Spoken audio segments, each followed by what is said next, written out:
Bismillahirrahmanirrahim. Po vazhdojmë me metudën e flasim për shkollën e sot. Një gjëra të bukura që na duhet vëllezër, edhe në Ramazan, po edhe në jetën tonë është kjo. Ahireti jep kuptim gjitha punëve dhe angazhimeve të kësaj bote. Andaj mundohuni në Ramazanin e ju me kriju këtë lloj lidhje ose mundohuni me u lidh me Ramazanin nëpërmjet kësaj premise. Ahireti jep kuptim gjitha punëve dhe angazhimeve të kësaj bote. Andaj Allah i mandueshëm thot men kan yuridu al-ajilata. Ai i cili e dëshiron domon, e synon, edhe ka dëshirë mund ta kapë o ta vjel, si me dhonat ose ta materializoj atë pjesën e si me anë punëve dhe angazhimeve të këtë botë, ajalna lehu. E japim ne atij kupton këtë botë. A don gjëra materiale? A don domon ta përkthesh? Domon atë pjesën e angazhimit tën, e synimeve tua në këtë botë, a domon duke marr hise edhe pjesë kësaj bote, qoftë pushtetit ose të lekut ose të pozitës ose të famës, ose ku diun, ajalna lehu, kupton?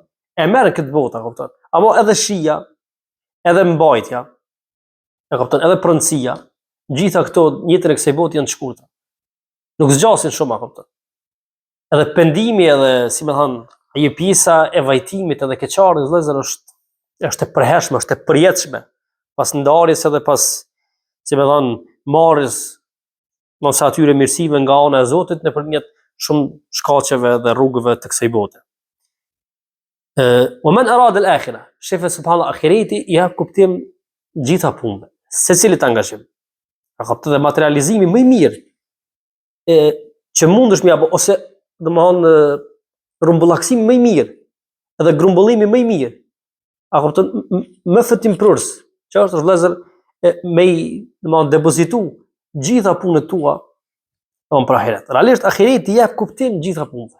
Jep kuptim sprovës, jep kuptim ballafaqimit, jep kuptim betejës, jep kuptim humbjes, jep kuptim vonesës. A kupton jep kuptim ligjërimit, jep kuptim angazhimit, jep kuptim Kur'anit. Domthon jep kuptim namazit. Jep kuptim domthon atij zgjimit, domthon për namazin e sabat. A kupton? Jep kuptim edhe xhumit. Jep kuptim se cilës puna, kupton. Wallahi se cilës punë ahireti jep kuptim. Andaj wa bil akhirati hum yuqinun. Ulaika ala hudan. Shofllaz, realisht udhëzimin e vërtet e kemi kapur atëherë kur kemi arritur mund të bindemi plotësisht në botën e përtime. Realisht edhe Imam Llaku arrihet pikërisht nëpërmjet këtyre dy komponenteve. Nëpërmjet durimit pa shembull edhe bindjes së patundur. Pa bindje nuk ka, domthon pa durim s'ka bindje, por realisht durimin e mirë mban bindje. Ku është burimi i gjithë kësaj? Besimi në botën e përtejme. O bil akhirati hum yuqinun. Andaj o men rad al akhirah wa sa'alaha sa'yaha, se cilën punë që e bën synimi i tij përfundimtar të ahiretit. Është takimi me Allahun e Madhnueshëm, wa huwa mu'min, është besimtar. Besimi realisht jep domthon dimension tjetër. Habta se cilët angazhim edhe se cilës punë. Fa ulaika kana sa'yuhum mashkura. Mashkur si Allah i Madhnueshëm këtë sjell prap, si tek surja Insan. Ku e sjell këtë punën e këtij bot kuptimi që na duhet e si Allah i Madhnueshëm tek surja Qasas, tek historia e Musa alayhis salam, se mundemi shpejt mu kthy ato. Allah i thot pejgamberit alayhis salam, thot wabtaghi fima ataka Allahu dar al-akhirah. Në tjetë synimi nëpërmjet këtyre punëve, angazhimeve tua, bota e përtejme. Ama wala tansa nasibaka min ad-dunya.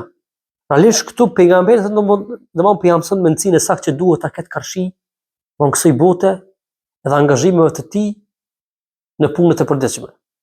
Qëllimi duhet të jetë ahireti dhe Zoti.